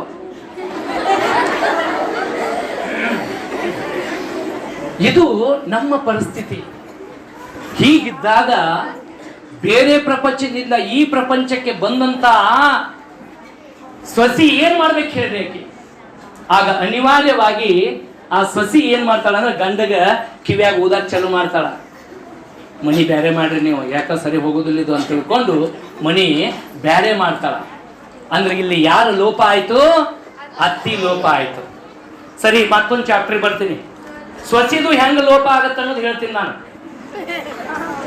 ಆಯ್ತು, ಮನಿ ಬೇರೆ ಮಾಡಿದ್ರು, ಬದಾಮಿ ಅಂತ ಪಟ್ಟಣದಾಗ ಮನಿ ಮಾಡಿದ್ರು, ಗಂಡ ಹೆಂಡತಿ ಸುಖವಾಗಿದ್ರು. ಇವು ಪಾಪ ತಂದೆ ತಾಯಿ ನನ್ನ ಮಗ ಮನಿ ಮಾಡ್ಯಾನ ಅಂತ ತಿಳ್ಕೊಂಡು ಬರುದು ಹೋಗುದು ಮಾಡ್ತಿದ್ವು. ಈ ಮಗಳು ಅವ್ರಪ್ಪ ಅವ ನನ್ನ ಮಗಳು ಬದಾಮಿ ಮನಿ ಮಾಡ್ಯಾನ ಅಂತ ಅವ್ರು ಬರುದು ಹೋಗುದು ಮಾಡ್ತಿದ್ರು. ಸ್ವಲ್ಪ ಏನಾಯ್ತಪ್ಪ ಅಂದ್ರೆ ಸಸಿಗೆ ಈ ಅತ್ತಿ ಮಾವ ಹಗಲ ಮುಗಲ ಬರುದು ಹೋಗುದು ಯಾಕ ಸರಿ ಅನಿಸ್ಲಿಲ್ಲ. ಒಂದ್ ದಿವಸ ಏನ್ ಮಾಡ್ತಾಳಪ್ಪ ಅಂತಂದ್ರೆ ಆಕಿ, ನೋಡ್ರಿ ನಿಮ್ಮ ಅತ್ತಿ ಮಾವ ಹಗಲ ಮುಗಲ ಮನಿಗೆ ಬಂದ್ರೆ ನಾ ಸುಮ್ಮನೆ ಇರೋದಿಲ್ಲ ನೋಡ್ರಿ. ಏನ್ರ ರಾತ್ರಿ ಬಂದ್ರೆ ಒಟ್ಟ ನಾನು ಬಾಗ್ಲನ ತೆಗಿದಿಲ್ಲ, ನೀವು ಬಾಗ್ಲ ತೆಗಿಬೇಡ್ರಿ, ಸುಮ್ಮನೆ ಕುಂದ್ ಮಕ್ಕೋರಿ ಹೇಳ್ತೀನಿ ನೋಡ್ರಿ ನಿಮ್ಗ. ಇಲ್ಲಕಂದ್ರೆ ನಾನು ನನ್ನ ತವ್ರ ಮನೆಗೆ ಹೋಗ್ತೀನಿ ಅಂತ ಕಂಡೀಷನ್ ಹಾಕ್ತಾಳ. ಬನಶಂಕರಿ ಜಾತ್ರೆ ಬರುತ್ತಾ, ಬನಶಂಕರಿ ಜಾತ್ರೆಗೆ ನಾಟಕ ನೋಡ್ಬೇಕಂತೇಳಿ ಪಾಪ ಈ ಹುಡುಗನ ತಂದೆ ತಾಯಿ ನಾಟಕ ನೋಡ್ತಾವು. ರಾತ್ರಿ 11:30 12 ಆಗೈತಿ. ನಾಟಕ ಮುಗಿಸಿ ಊರಿಗೆ ಹೋಗ್ಬೇಕಂತಾರ, ಬಸ್ಸ ಇಲ್ಲ. ಅವಾಗ ತಾಯಿ ಅಂತಾಳ, ಆ ಹುಡುಗನ ತಾಯಿ, ಅಲ್ರಿ ಇಲ್ಲೇ ನಮ್ಮ ಮಗನ ಮನೆ ಐತಲ್ಲ, ಹೋಗುನ್ ನಡ್ರಿ ಅಂತ ತಿಳ್ಕೊಂಡು ಇಬ್ರು ಮಗನ ಮನೆಗೆ ಹೋಗ್ತಾರ. ಮಗನ ಮನೆಗೆ ಹೋಗ್ತಾರ, ಬಾಗ್ಲ ಬಡಿತಾರ. ಯಪ್ಪ ಮಗನ. ಇವನಿಗೆ ಧರ್ಮ ಸಂಕಟ. ಯಪ್ಪ ನಮ್ಮ ತಂದೆ ತಾಯಿ ಬಂದಾರ, ಬಾಗ್ಲ ತೆಗಿಬೇಕು ಅಂತ ತಿಳ್ಕೊಂಡು ಹಿಂಗೆ ಹೇಳ್ತಾನ. ಮಗ್ಳು ಮಕ್ಕೊಂಡಿದ್ಲಲ್ರಿ ಅಂತೆ, ಒಂದು ಗುರಾಯಿಸ್ಬಿಟ್ಲು, ಸುಮ್ಮನೆ ಮಕ್ಕೊಂಡ. ಆಯ್ತು, ಮತ್ತೆ ಬಾಗ್ಲ ಬಡಿತಾರ, ಮಗನೇ ಅಂತೇಳಿ. ಇವ್ರೇನು ಬಾಗ್ಲ ತೆಗೆದಿಲ್ಲ. ಆಯ್ತು, ಬಂದ ತಾನೇ ಸುಮ್ಕಿಲ್ಲ ಅಂತ ತಿಳ್ಕೊಂಡು ಪಾಪ ಅವರ ನೆಮ್ಮದಿಯಾಗಿರ್ಲಿ ಅಂತ ತಿಳ್ಕೊಂಡು ಆಶೀರ್ವಾದ ಮಾಡಿ ತಾಯಿ ತಂದೆ ಬಂದು ಬಸ್ ಸ್ಟ್ಯಾಂಡ್ ಮಕ್ಕೊಂಡು ಮರುದಿವ್ಸ ಊರಿಗೆ ಹೋಗ್ತಾನೆ. ಮುಂದೆ ಒಂದು 4 ದಿನ ಆಗಿರ್ತೈತಿ. ಈ ಸಸಿ ಇದ್ಲಲ್ಲ, ಇವ್ರ ಅಪ್ಪ ಅವ್ವ ಬನಶಂಕರಿ ನಾಟಕ ನೋಡಕ್ ಬಂದಿರ್ತಾರ. ಬನಶಂಕರಿ ನಾಟಕ ನೋಡಕ್ ಬಂದಿರ್ತಾರ. ಇವ್ರಿಗೂ ಸೇಮ್ ಸೀನ್. ನಾಟಕ ನೋಡ್ತಾರ, ಬರ್ಬೇಕಾದ್ರೆ 10:30 12 ಆಗತ್ತ, 11 ಆಗತ್ತ. ಊರಿಗೆ ಹೋಗ್ಬೇಕಂತಾರ. ಹಾಗಂತಾಳ, ನಾಳೆ ಊರಿಗೆ ಹೋಗೋಣ್ರಿ, ಮಗಳ ಮನೆ ಐತಲ್ಲ, ಹೋಗೋಣ ನಡ್ರಿ, ಮಗಳ ಮನೆ ಐತಲ್ಲ ಅಂತ ತಿಳ್ಕೊಂಡು. ಆದ್ರೆ ಇವ್ರು ಮೊದಲ ಕಂಡೀಷನ್ ಮಾಡಿರ್ತಾರೆ, ಯಾರು ಬಂದ್ರು ಬಾಗ್ಲ ತೆಗಿಬಾರ್ದು ಅಂತೇಳಿ ಇಬ್ರು ಕಂಡೀಷನ್ ಮಾಡಿರ್ತಾರ. ಆಯ್ತು, ಏನೋ ನೋಡೋಣ ನಡ್ರಿ ಅಂತ ತಿಳ್ಕೊಂಡು ಇವರು ಹೋಗ್ತಾರ. ಹೋಗಿ ಮಗಳ ಮಗಳ ಅಂತ ತಿಳ್ಕೊಂಡು ಆ ಸಸಿ ತಂದೆ ತಾಯಿ ಬಾಗ್ಲ ಬಡಿತಾರ. ಇವ ಅಂತಾನ, ಇವರು ಬಸ್ ಸ್ಟ್ಯಾಂಡ್ನಾಗ ವಸ್ತಿ ಮಾಡೋದ ಇವರು ಅಂತ ತಿಳ್ಕೊಂಡು ಇವ ಮನಸ್ಸಿನಾಗ ಅಂತಿರ್ತಾನ. ಮತ್ತೆ ಬಡಿತಾರ ಮಗಳ ಮಗಳ ಅಂತ ತಿಳ್ಕೊಂಡು. ಈ ಸಾರಿ ಮಗಳು ಏನು ಮಾಡ್ತಾಳ ಗೊತ್ತನ್ರಿ? ಅಡ್ರಾಶ್ ಓಡಿದಾಗ ಯಪ್ಪ ಯವ್ವ ಅಂದಾಕೆ ಬಾಗಲ ಚಿಲಿಕ ತೆಗೆದು ಬಿಡ್ತಾಳ. ಈ ಪ್ರಾಣಿ ಅಂತ ಅಲ್ಲ, ಏನಿದು? ನಾ ತೆಗಿಯಾಕ ಹೋದ್ರೆ ಮಾಡಿದ್ದು, ಮತ್ತೆ ಇವನು ಮಾಡ್ಬೋದಿತ್ತು ಅನ್ಬೋದು. ಹೊಂಡಿದ್ದು ಪ್ರಾಣಿ ಯಾಕ ಹಂಗಂದ್ರೆ ಮರದು ಸ್ಕೂಲ್ ಸಿಗುದಿಲ್ಲ ಇದಕ್ಕೆ. ಸುಮ್ಮ ಆಗ್ಬಿಡ್ತು. ಬರ್ರಿ ಯಾವಾಗ ಬಂದಿದ್ರಿ ಬನಶಂಕರಿ ಜಾತ್ರೆಗೆ? ಹೌದಾ, ಬರಿ ಅಂತೇಳಿ ರಾತ್ರಿ 12 ಆಗೈತಿ. ಅವ್ರಿಗೆ ಹೋಳಿಗೆ ಏನೇನೋ ಮಾಡಿ ಉಣಿಸಿ ಮಲಗಿಸಿ ದಿವಸ ಖರ್ಚಿಗೆ ರೊಕ್ಕ ಕೊಟ್ಟು ಮತ್ತೆ ಮನ್ಯಾಗ ಇದ್ದಿದ್ದು ಗಂಟು ಕಟ್ಟು ತಾನ ತಗೋರಿ ಇವನ್ನ ತಗೊಂಡು ಹೋಗಿ ಕೊಟ್ಟು ಬರೋ, ಅವ್ರನ್ನ ಬಸ್ ಹತ್ತಿಸ್ ಬರ್ರಿ ಅಂತ ತಿಳ್ಕೊಂಡು ಆವಾಜ್ ಮಾಡಿ ಕಳಿಸಿಬಿಡ್ತಾರೆ. ಪಾಪ ಇದು ಆಯ್ತಂತ ತಿಳ್ಕೊಂಡು ಹೋಗಿ ಅವ್ರನ್ನ ಕಳಿಸಿ ಬರ್ತೈತಿ. ಮುಂದೊಂದು ದಿನ ಇವರಿಗೆ ಹೆಣ್ಣು ಮಗು ಜನನ ಆಗತ್ತ. ಜನನ ಆದ ಮೇಲೆ ಇವ ಎಷ್ಟು ಖುಷಿ ಪಡ್ತಾನ, ಎಷ್ಟು ಆನಂದ ಪಡ್ತಾನ. ತನಗೆ ಎಲ್ಲಿ ಬಂಧುಗಳದಾರ, ಎಲ್ಲಿ ಸ್ನೇಹಿತರದಾರ ಎಲ್ಲರಿಗೂ ಪೇಡೆ ಹಂಚ್ತಾನ. ಪೇಡೆ, ನನಗೆ ಹೆಣ್ಣು ಮಗು ಹೊಡಿತು, ನನಗೆ ಹೆಣ್ಣು ಮಗು ಹೊಡಿತು ಅಂತ ಹೇಳ್ಕೊಂಡು ಪೇಡೆ ಹಂಚ್ತಾನ. ಪೇಡೆ ಹಂಚನ ನಿಮ್ಗೆಲ್ಲ ಗೊತ್ತೈತಿ. ಪೇಡೆ ಯಾವಾಗ ಹಂಚ್ತೀವ್ರಿ? ಇನ್ನ ಒಪ್ತೀರಿ ಅದನ್ನ ನೀವು? ಹೆಂಗೈತಿ ನೋಡಿ ನಮ್ಮ ಸಮಾಜದಾಗ. ಗಂಡು ಮಗು ಹುಟ್ಟಿದ್ರ ಪೇಡೆ ಅಂತ, ಹೆಣ್ಣು ಮಗು ಹುಟ್ಟಿದ್ರ ಜಿಲೇಬಿ ಅಂತ. ನೋಡ್ರಿ, ಯಾರು ಮಾಡ್ಕೊಂಡಿದ್ದು ಭೇದ ಭಾವ ಯಾರು ಮಾಡಕತ್ತಾರ ಇಲ್ಲಿ? ನಾವು ಹೇಳ್ತೀವಿ ಉಪನ್ಯಾಸ, ಗಂಡು ಹೆಣ್ಣು ಸರಿ ಸಮಾನ. ಎಲ್ಲೈತಿ ನಮ್ಮದು ಉಪದೇಶ, ನಮ್ಮ ನಿಯಮ ಎಲ್ಲಿದಾವ? ಇವ ಸಂಭ್ರಮದಿಂದ ಪೇಡೆ ಹಂಚ್ತಾನ. ಅವಾಗ ಬರ್ತಾಳಕ್ಕೆ ಏನ್ತಿ, ಏನ್ರಿ ನೀವು ನಮಗ ಹೆಣ್ಣು ಮಗು ಆಗೈತಿ. ಹೆಣ್ಣಂದ್ರ ಅದೊಂದು ಹುಣ್ಣಿದ್ದಂಗ. ನೀವೇನ್ರಿ ಪೇಡೆ ಹಂಚಕತ್ತೀರಲ್ಲ ಒಂದು ತುಳ್ಕೊಂಡು ಸಿಟ್ಟು ಮಾಡ್ತಾಳ. ಹೌದು, ನಾನು ಪೇಡೆ ಹಂಚಾಕತ್ತೀನಿ. ಯಾಕೆ ಪೇಡೆ ಹಂಚಾಕತ್ತೀನಿ ಅಂದ್ರ, ಮುಂದೊಂದು ದಿನ ನಾನು ವಯೋವೃದ್ಧನಾಗಿ ನನಗೆ ಆಶ್ರಯವಿಲ್ಲದಾಗ ನಾನು ಆಶ್ರಯಕ್ಕಾಗಿ ನನ್ನ ಮಗಳ ಮನಿ ಬಾಗ್ಲ ಬಡದ್ರ ಬಾಗಿಲ ತೆಗಿತೈತಿ ಅನ್ನೋದು ನನಗೆ ಅರಿವಾಗೈತಿ. ಮಗನ ಮನಿ ಬಾಗಿಲ ಬಡದ್ರ ಬಾಗಿಲ ತೆಗೆದು ಅನ್ನೋದು ಅರಿವಾಗೈತಿ. ಹಂಗಾಗಿ ನನಗೆ ಹೆಣ್ಣು ಮಗ ಹುಟ್ಟಿದ್ದಕ್ಕೆ ನಾನು ಖುಷಿ ಪಡ್ತಾ ಇದ್ದೀನಿ ಅಂತ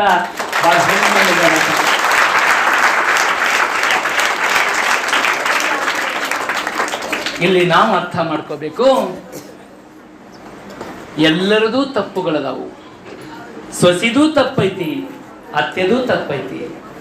ಅತ್ತಿ ಆದಾಕಿ ಸೊಸೆಯನ್ನ ನನ್ನ ಮಗಳು ಅನ್ನುವಂಥ ಪ್ರೇಮ ಭಾವದಿಂದ ನೋಡಿಬಿಟ್ರೆ ಸಾಕು, ಆ ಮನೆ ಸ್ವರ್ಗಕ್ಕೆ ಸಮಾನವಾಗತ್ತ, ಸ್ವರ್ಗಕ್ಕೆ ಸಮಾನವಾಗತ್ತ.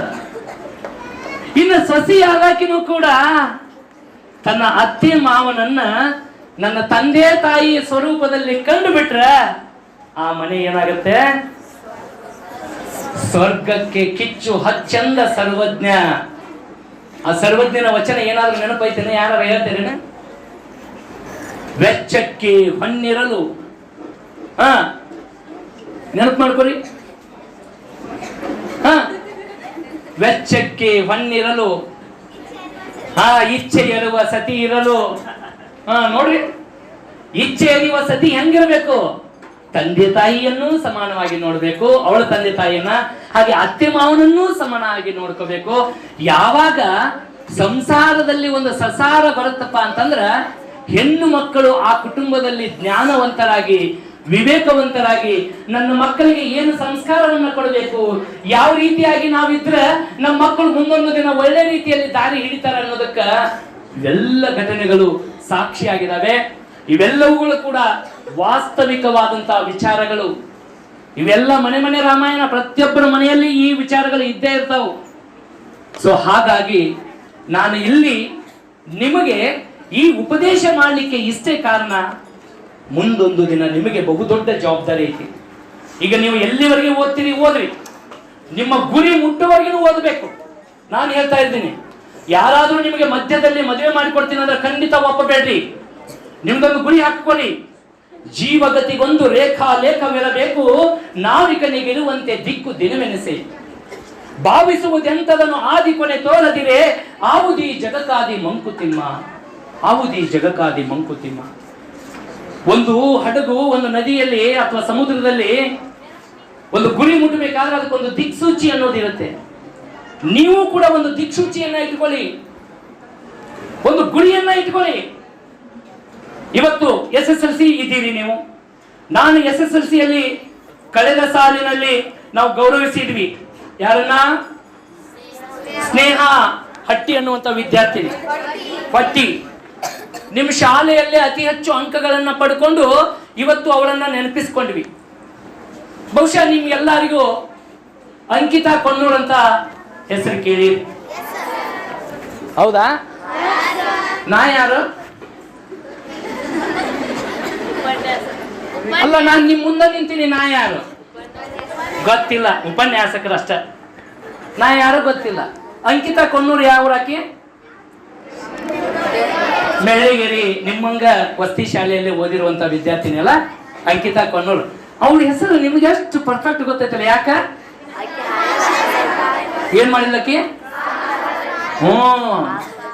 625ಕ್ಕೆ 625 ಅಂಕನು ತಗೊಂಡು, ಒಂದ್ ವೇಳೆ 700 ಇದ್ದು ಅಂದ್ರೆ 1000 ಇದ್ದು ಅಂದ್ರೆ 1000 ತಗೊಂಡು ಆಗೋಕೆ ಆಕಿ, ಹೌದಲ್ಲ? ನೋಡ್ರಿ, ಆಕಿನ ಹೆಸರು ನೆನಪೈತಿ ನಿಮಗ. ನನ್ನ ಹೆಸರು ಇಲ್ಲೇ ಮುಂದೆ ನಿಂತೀನಿ, ನನ್ನ ಹೆಸರು ನೆನಪಿಲ್ಲ.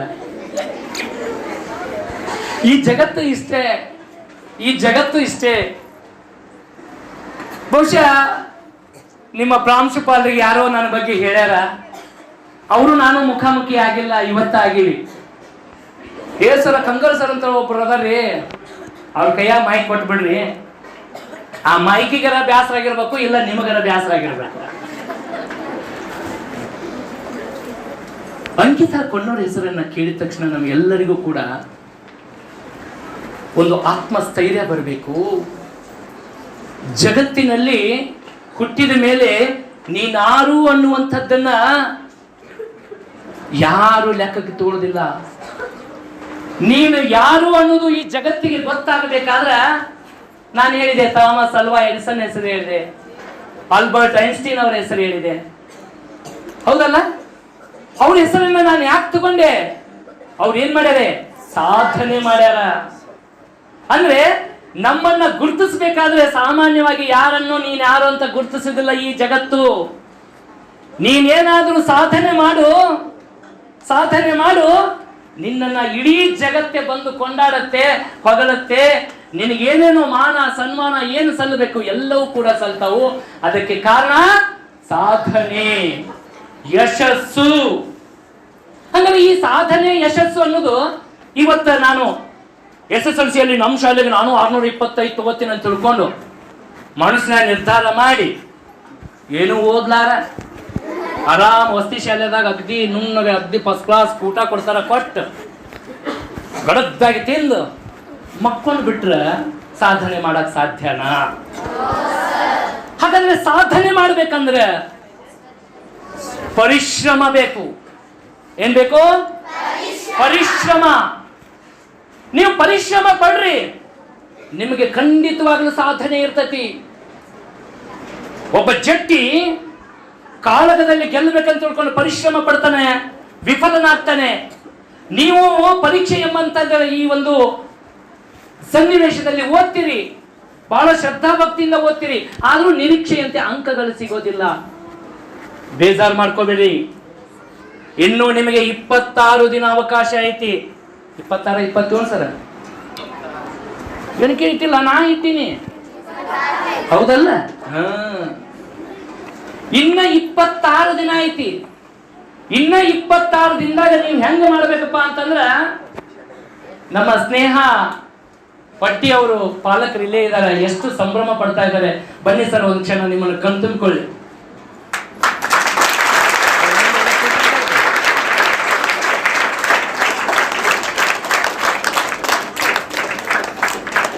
ಇವ್ರು ಯಾರು ಅಂತ ನಮಗೆ ಪರಿಚಯ ಇರಲಿಲ್ಲ. ಪರಿಚಯ ಆಗಿದ್ದು ಹೆಂಗೆ? ಸ್ನೇಹ ಎನ್ನುವಂತ ಅದ್ಭುತ ಪ್ರತಿಭೆಗೆ ಜನ್ಮ ಕೊಟ್ಟು ಅದರ ಒಂದು ಸಾರ್ಥಕ ನಮ್ಮ ತಂಗಿ ಮಗಳು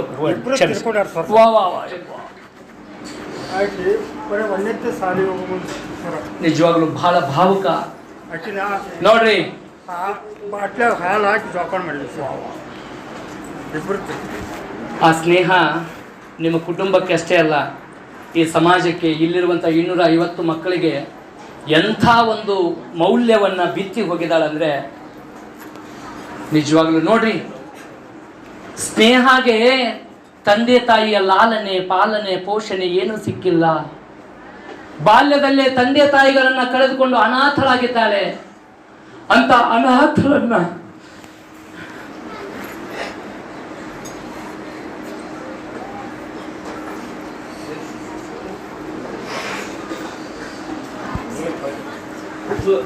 ಮೇಲೆ ಕೊಡು, ದಯವಿಟ್ಟು ನನ್ನ ಸ್ಥಾನದಲ್ಲಿ ಕೊಡ್ಬೇಕು ನೀವು. ಇದು ನಿಜವಾದ ಮಾನವೀಯತೆ, ಇದು ನಿಜವಾದ ಮಾನವೀಯತೆ. ಆದರೆ ಅವಳು, ನಾನು ಎಲ್ಲೆಲ್ಲಿಯೋ ಉದಾಹರಣೆ ಹೇಳಿದೆ, ನಮ್ಮ ಕಣ್ಮುಂದೆ ನಿಮ್ಮ ಜೊತೆ ಒಡನಾಡಿಯಾದಂಥ ಒಬ್ಬ ಸ್ನೇಹ ಇಂಥ ಸಾಧನೆ ಮಾಡ್ಯಾಳಂದ್ರೆ ನೀವು ಕೂಡ ಅಂಥದೇ ಸಾಧನೆ ಮಾಡಬೇಕು.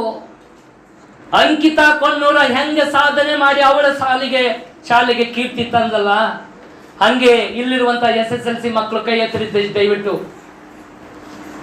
ಇವತ್ತೇ ಬರಬೇಕು. ನಿಮಗೆ ಒಂದು ಆತ್ಮವಿಶ್ವಾಸವನ್ನ ರೂಢಿಸಿಕೊಳ್ಳಿ, ಇನ್ನೊಂದು ಸತತ ಅಧ್ಯಯನ ಮಾಡಿ, ಪರಿಶ್ರಮ ಪಡಿ, ಖಂಡಿತ ಫಲ ಇರುತ್ತೆ.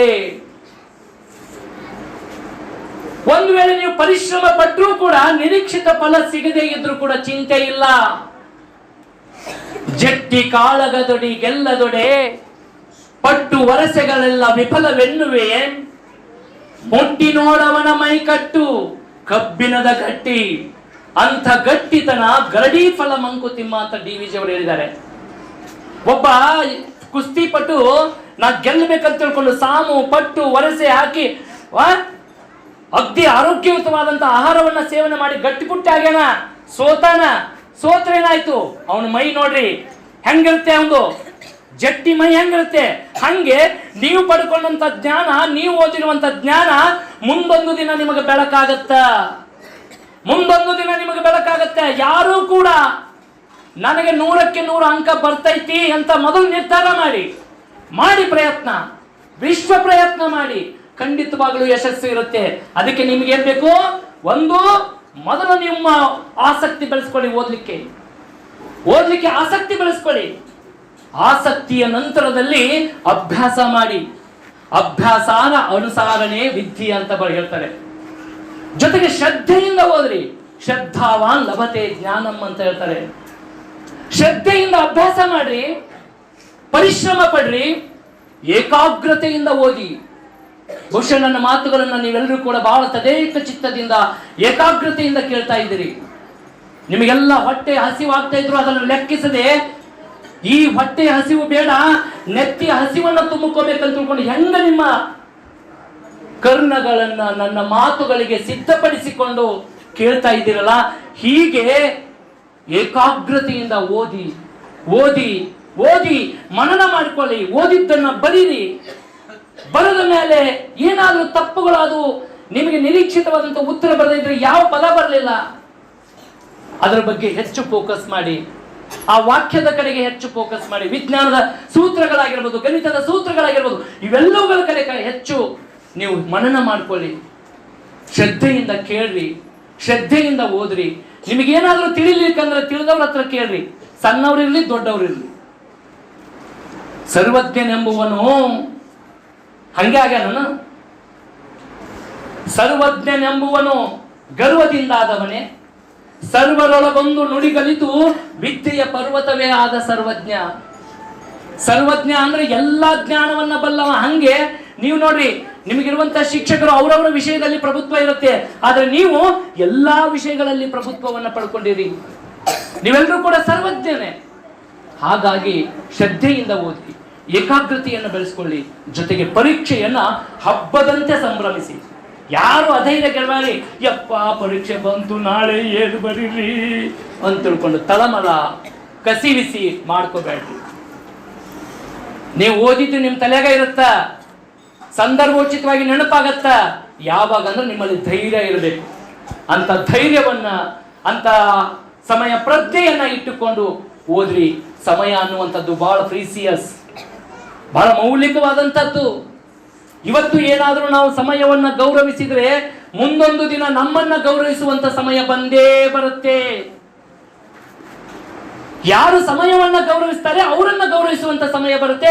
ಅಂತ ಸಮಯ ಸಂದರ್ಭಗಳು ನಿಮ್ಮೆಲ್ಲರಿಗೂ ಕೂಡ ಬರಲಿ.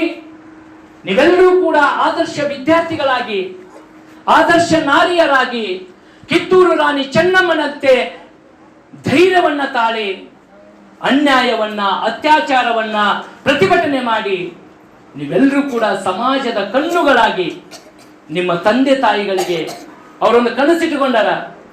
ನನ್ನ ಮಗು ಇಂಥ ಕಿತ್ತೂರು ರಾಣಿ ಚೆನ್ನಮ್ಮ ವಸತಿ ಶಾಲೆಯಲ್ಲಿ ಓದ್ತಾ ಇದೆ ಅಂತ ಎಷ್ಟು ಸಂಭ್ರಮ ಪಡ್ತಾ ಇದ್ದಾರೆ.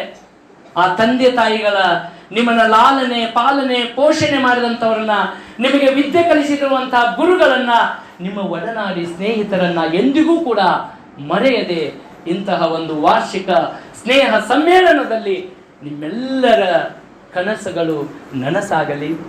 ನಿಮ್ಮೆಲ್ಲರಿಗೂ ಕೂಡ ಒಂದು ಶುಭ ಸಂದರ್ಭಗಳು, ಶುಭ ಗಳಿಗೆಗಳು ಹುಡುಕೊಂಡು ಬರಲಿ. ಅದಕ್ಕಾಗಿ ನೀವೆಲ್ಲರೂ ಕೂಡ ಪರಿಶ್ರಮ ಪಡ್ರಿ. ನಿಮ್ಮ ಕಾಯಕವನ್ನ ಪ್ರೀತಿ ಮಾಡ್ರಿ. ವಿದ್ಯಾರ್ಥಿ ಕಾಯಕ, ಆ ಕಾಯಕವನ್ನ ಪ್ರೀತಿ ಮಾಡಿ ನೀವೆಲ್ಲರೂ ಕೂಡ ಪರೀಕ್ಷೆಯಲ್ಲಿ ಯಶಸ್ಸನ್ನ ನಿಮ್ಮದಾಗಲಿ ಅಂತ ನಾನು ಶುಭವನ್ನ ಕೋರ್ತಾ, ಮನುಷ್ಯನಿಗೆ ಜ್ಞಾನದೊಂದಿಗೆ ವಿವೇಕದೊಂದಿಗೆ ಇವತ್ತಿನ ದಿನಮಾನದಲ್ಲಿ ಯಾವುದು ಸರಿ ಯಾವುದು ತಪ್ಪು ಅನ್ನುವಂಥ ಆಲೋಚನೆ ಮಾಡಿ ನಾವು ಹೆಜ್ಜೆಯನ್ನು ಹಿಡಬೇಕಾಗಿದೆ. ಇದೊಂದು ಸ್ಪರ್ಧಾ ಜಗತ್ತು. ನೀನು ಮೇಲ್ ಹೊಕ್ಕಿನಂದ್ರೆ ನಿನ್ನ ಸೋಮವನ್ನು ಬಿಡೋದಿಲ್ಲ, ಕಾಲು ಹಿಡಿದು ಜಗ್ಗುವರು ಬಾಳದರ. ಹಂಗಾಗಿ ನಾವು ಏನ್ ಮಾಡ್ಬೇಕು, ನಾವು ಮೇಲ್ ಹೋಗ್ಲಿಕ್ಕೆ ಏನು ಪ್ರಯತ್ನ ಮಾಡ್ಬೇಕಲ್ಲ ಅಂತ ವಿಶ್ವ ಪ್ರಯತ್ನವನ್ನ ನೀವು ಮಾಡಿ. ಸಹನೆ ನಿಮ್ಮದಾದರೆ ಸಕಲ ಭಾಗ್ಯವೂ ನಿಮ್ಮದೇ, ವಿನಯ ನಿಮ್ಮದಾದರೆ ವಿಜಯವೂ ನಿಮ್ಮದೇ ಅಂತ ವಿಜಯ ನಿಮ್ಮೆಲ್ಲರಿಗೂ ದಕ್ಕಲಿ ಅನ್ನುವಂಥ ಮಾತುಗಳನ್ನ ಹೇಳಿ ಇಲ್ಲಿವರೆಗೆ ನನ್ನನ್ನು ಕರೆಸಿ ಒಂದಷ್ಟು ವಿಚಾರಗಳನ್ನ, ಬಹಳ ಭಾವನಾತ್ಮಕ ವಿಚಾರಗಳು, ಸ್ನೇಹ ವಿದ್ಯಾರ್ಥಿನಿ ಆಗಿರ್ಬೋದು, ಇಲ್ಲಿರುವಂಥ ಪರಿಸರ, ಇಲ್ಲಿರುವಂಥ ಸಂಗೀತ ಕಾರ್ಯಕ್ರಮ ಎಲ್ಲವನ್ನ ನೋಡಿ ಕೂಡ ಶುಭವನ್ನ ಕೋರ್ತಾ ಇದ್ದೀನಿ. ನಿಮ್ಮ ಒಂದು ಕಾಯಕದಲ್ಲಿ, ನಿಮ್ಮ ಒಂದು ವಿದ್ಯಾರ್ಥಿ ಜೀವನದಲ್ಲಿ ನಿಮಗೆ ಯಶಸ್ಸು ಸುಲಭವಾಗಿ ದಕ್ಕಲಿ. ಸುಲಭವಾಗಿ ದಕ್ಕಬೇಕಂದ್ರೆ ನಿಮ್ಮಲ್ಲಿ ನಿರಂತರ ಪರಿಶ್ರಮವಿರಲಿ ಅನ್ನುವಂಥ ವಿಚಾರವನ್ನ ತಿಳಿಸಿ ಅವಕಾಶಕ್ಕೆ ವಂದಿಸಿ ಎಲ್ಲರಿಗೂ ಕೂಡ, ತಮ್ಮೆಲ್ಲರಿಗೂ ಕೂಡ ವಂದಿಸಿ ನನ್ನ ಎರಡು ಮಾತುಗಳಿಗೆ ವಿರಾಮ ಹೇಳ್ತಾ ಇದ್ದೀನಿ. ಜೈ ಹಿಂದ್, ಜೈ ಕರ್ನಾಟಕ.